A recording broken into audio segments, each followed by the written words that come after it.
The year is 2026. The crash you thought was impossible is here, and 99% of people who bought silver got it wrong. They paid massive premiums for the wrong coins, the wrong bars, the wrong strategy, and when the collapse hit, their profit margin was already cut in half before they even started. But not you. In the next 12 minutes, I'm giving you the insider list, the 5 cheapest, most overlooked forms of silver, the ones with the lowest premium and the biggest leverage to deliver a 10 times return when the dollar finally collapses. Stay with me because form number 1 is something most people think is too risky to touch. But it's exactly what the wealthy are accumulating right now. Here's what you need to understand before we get to the list. Silver is the ultimate anti-crash asset, not gold. Silver. Gold is the banker's metal, stable, prestigious, expensive. Silver is the survivalist's metal. It's industrial, it's essential, and right now it's criminally undervalued. When systems collapse, silver moves faster than gold because it's affordable, divisible, and has real-world utility in manufacturing, electronics, and solar panels. But here's the trap 99% of people fall into. They buy the wrong silver. They walk into a coin shop, see shiny American eagles or Canadian maples, and pay a 30 to 40% premium over spot price. The moment they hand over that cash, their potential 10 times return just became a 7 times return, if they're lucky. The Federal Reserve's final desperate attempt to print their way out of debt is already baked into the system. The collapse isn't a matter of if, it's when. And smart money isn't buying fancy collector coins. They're stacking weight at the lowest possible premium, positioning themselves for maximum leverage when silver finally breaks free from manipulation and hits triple digits per ounce. The secret to a 10 times return isn't buying silver, it's buying the right silver at the right price. So forget the pretty coins, forget the numismatic premiums, we're stacking survival wealth. Here are the 5 cheapest forms of silver that position you for maximum profit when the system breaks. Number 5. Industrial silver scraps. The weird one nobody talks about. This is silver anode bars, old industrial silverware, silver solder, refinery byproducts. The unglamorous stuff that doesn't come in a nice plastic case with a mint mark. It's raw, it's functional, and it's cheap. Here's why it matters. Industrial silver trades at the absolute lowest premium because it's not pretty and it's not standardized. You might find anode bars from electrical refining operations, silver shot used in manufacturing, or bulk scrap from jewelry or electronics processing. The premium over spot can be as low as 5 to 10% if you know where to look. The catch? You're not buying this at coin shops. You're buying from industrial scrap dealers, metal recyclers, or directly from businesses liquidating outdated equipment. It requires more work. It requires verification. You need to test purity with a Sigma analyzer or acid test kit. But for people willing to do the homework, this is the absolute cheapest way to stack weight. Why it's on the list? When silver hits $100 per ounce, nobody cares if it came from a mint or a factory. An ounce is an ounce. Industrial scrap gives you maximum weight for minimum cost, and that's pure leverage. But the next form is more accessible and almost as cheap if you avoid the marketing traps. Number 4, generic silver rounds, the low-cost bullion nobody respects. These are 1-ounce silver rounds stamped by private mints, not government-issued eagles or maples. They're plain, they're functional, and they trade at 15 to 20% over spot instead of 30 to 40% for government coins. Here's the mistake most people make. They think the government stamp matters. It doesn't. When you're trying to sell silver during a collapse, the buyer is checking weight and purity, not whether it has an eagle or a maple leaf on it. A generic buffalo round from a reputable private mint like Silvertown or Sunshine Minting has the same silver content as an American eagle, but it costs $5 to $8 less per ounce. That difference compounds. If you're buying 100 ounces, choosing generic rounds over government coins saves you $500 to $800. That's an extra 25 ounces of silver in your stack for the same money. Buying tip, stick to recognized private mints with good reputations. Avoid no-name rounds or anything without clear purity markings. Secondary markets, online bullion dealers during sales, estate liquidations, local coin shops buying back inventory are where you find the best prices on generics. Why it's on the list, you're stacking weight, not art. Generic rounds give you maximum ounces for your dollar without sacrificing liquidity. When silver goes parabolic, that extra weight is the difference between modest profit and life-changing wealth. But the next form isn't just cheap, it's the most practical silver for actual collapse scenarios. Number 3, junk silver. And before you dismiss it because of the name, understand that this is the most functional form of silver for real-world collapse. Junk silver refers to pre-1965 US quarters, dimes, and half dollars. They're 90% silver. After 1965, the US switched to copper-nickel-clad coins with no silver content. But everything minted before that date is real silver, and it trades close to melt value with premiums typically 15 to 25% over spot. Here's why junk silver is genius. It's fractional.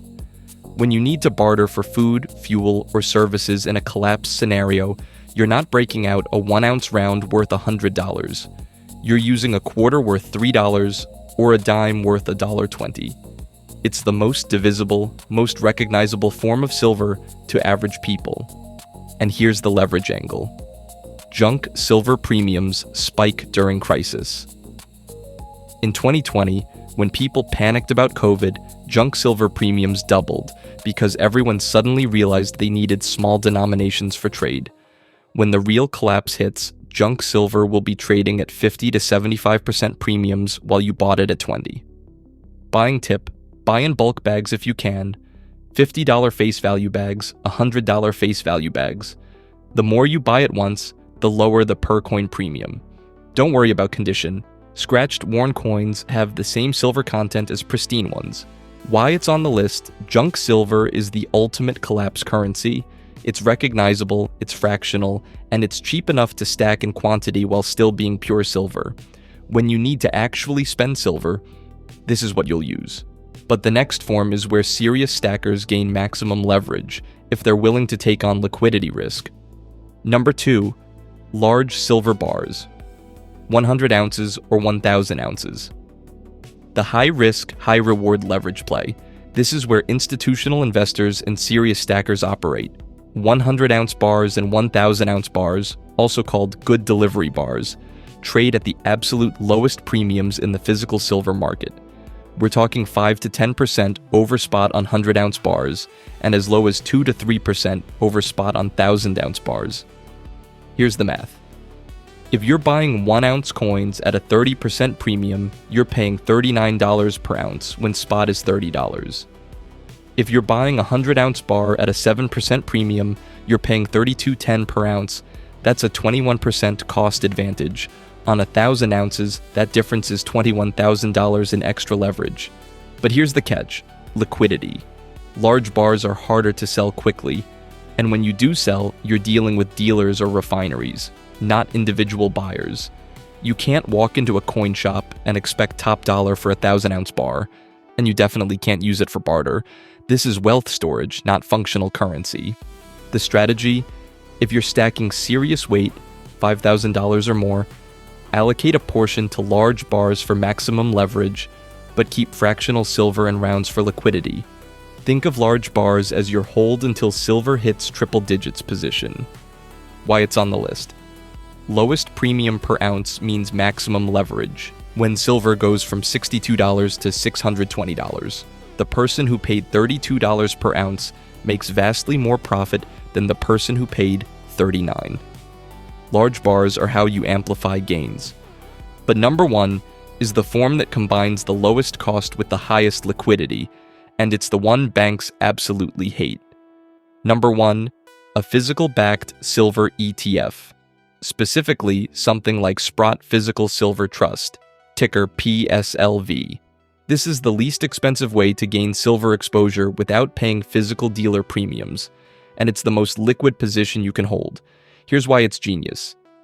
PSLV trades at net asset value, meaning you're buying silver at essentially spot price with zero premium. You're not paying a dealer 15%, you're not paying shipping, you're not paying for secure storage. You click a button and you own silver. And unlike paper silver ETFs that are just contracts and promises, PSLV is backed by physical silver bars stored in the Royal Canadian Mint. You can actually take delivery if you hold enough shares, though most people never do. Here's the leverage. When silver price explodes, PSLV moves instantly. Physical silver takes time to sell. You call a dealer, negotiate price, ship, or meet in person. PSLV sells in seconds at market price. That liquidity is critical when silver spikes and you want to lock in profits before the price corrects. But here's the warning nobody talks about. Liquidity works both ways. In a true systemic collapse, bank failures, exchange closures, government intervention, ETFs can be locked down. They can halt trading. They can be confiscated or restricted. Physical silver in your possession can't be frozen by a broker or seized by a desperate government.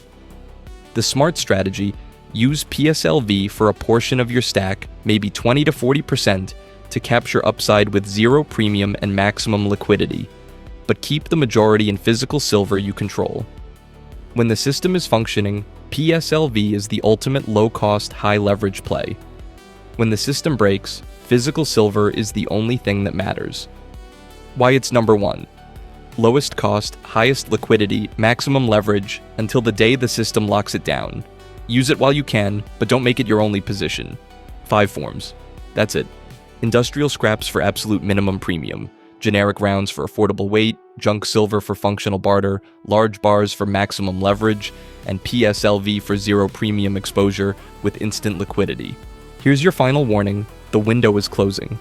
The supply chain for silver is already tightening, mints are running behind on orders, premiums are creeping higher, and institutional buyers are accumulating at record levels. By 2026, when the crash hits, the premiums on even these cheapest forms will explode, and the only people who profit will be the ones who stacked early at the right price. You know the forms. Now go stack them. Drop a comment and tell me which form you're buying first. And if you haven't watched my breakdown on the 15 cities you'll regret living in during the 2026 crash, that's your next stop. Because stacking silver is only half the equation, location is the other half. The collapse is coming. The only question is whether you'll be positioned to profit from it or crushed by it. You know what to do now. See you in the next one.